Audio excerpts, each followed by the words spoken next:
Hello? Yep. Hi. Thank you for coming today.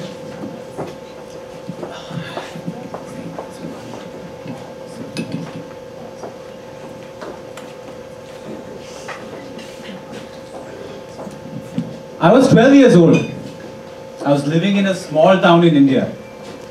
And I was a small child.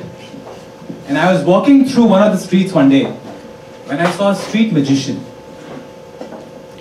There was a large crowd around him. People were excited. So I was curious. I stopped by and started watching his act. You twist the middle. My apologies. Sorry. The magician, he had a small drum the size of a keg. He had a snake charmer's flute. And he had a rope. A thick, long rope. The almost length of this stage. The magician took the rope, placed it inside the drum, closed the lid, took the flute, and he started playing snake charmer music. To my astonishment, the lid fell off. The rope started rising. It rose, and it stretched up, taut like a flagpole. The magician summoned his assistant, who was a small child. The child climbed up the rope, right to the top, 10 feet high, and then climbed down.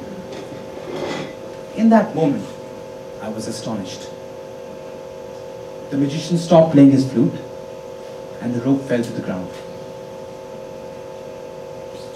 My mind wandered for an explanation. I wondered whether the rope was a trick rope. I wondered whether there was a little child hiding inside that bucket.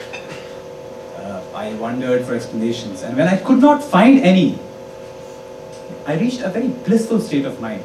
A state of wonder. A state where I believed that everything was possible and everything was dreamlike. Suddenly his magic was real to me. In that moment I was experiencing astonishment. Magic is the art of astonishment. It is the use of simple tricks to make people feel that they can believe in anything, they can believe in what is impossible. So I wanted to do the same to other people.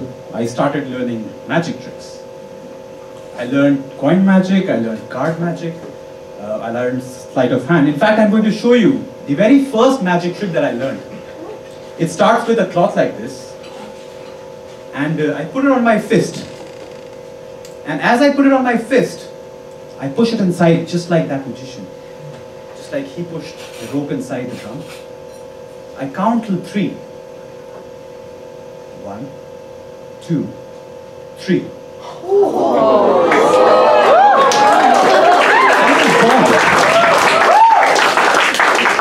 I showed my first trick to my little cousin. He was very astonished. After a while, he gave me a Lego brick and asked me to turn it into a horse. So honestly, showing magic to children was a lot of fun. But the real challenge was showing magic to adults. For some reason, all my magic tricks, they came across as puzzles that they were trying to solve. It was as if they were my enemies. My audience was my enemy, trying to contend, trying to figure out that trick. And I could not figure out why. I could not figure out what was missing. The answer came to me many years later on the streets of London. I was searching for the oldest magic shop in London. It is hidden in one of the subways, and you can't find it unless you know the address. Fortunately, that day I was able to find it. And inside that shop, I made friends with a magician, a street magician from London. And I asked him to show him his favorite trick. And he said to me, "What magic trick? I don't do magic tricks. But do you want to see time travel?"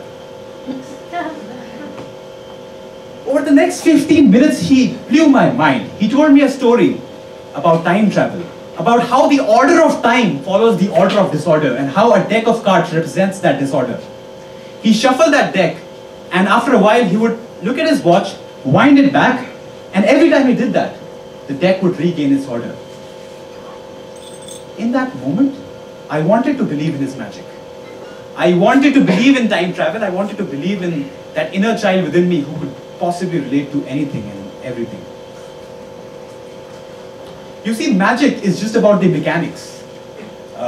Sleight of hand is good, but it's the stories that actually add value, add meaning.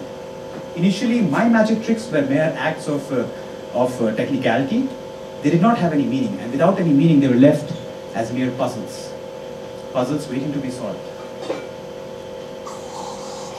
I knew how to play a musical scale, but this guy taught me how to write a song. So what has magic taught me through the years? Firstly, it has taught me that the line between what is possible and what is impossible is very thin and very breachable. Secondly, it has taught me the art of keeping secrets. Very important if you ask me. Thirdly, it has taught me to keep my inner child alive and keep that wonder alive that I once had as a little child. Why do I perform magic? Am I an entertainer? Am I somebody who wants to make people happy? My dream goal about magic is not just about entertaining, it's about taking people back to that moment in time where they believed that everything was possible. Even for that fleeting moment, sharing that with my audience is my goal. All through this time, you've been listening to me. Your mind has been trying to box everything that you hear based on your preconceived notions of reality.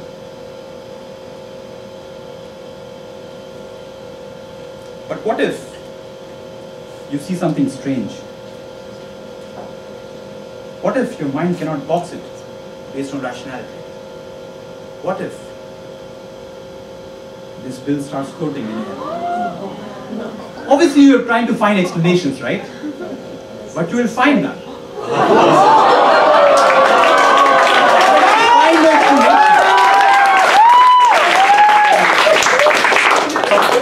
And when you find no explanation for this, what you're left with, that basic feeling, the very natural state of your mind, is what we magicians call astonishment. Thank you.